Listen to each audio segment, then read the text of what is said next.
Hi guys, আসসালামু আলাইকুম। আপনারা সবাই কেমন আছেন? আশা করা যায় আপনারা ভালো আছেন। আপনাদের দোয়ায় আমরাও ভালো আছি।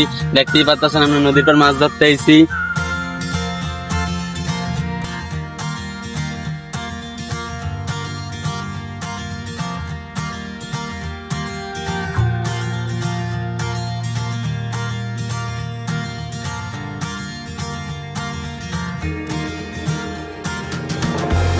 মাছ ধরতে একটা কোরাল ফিশ পেয়ে গেছি। এটা কি করবো আপনারা বলেন?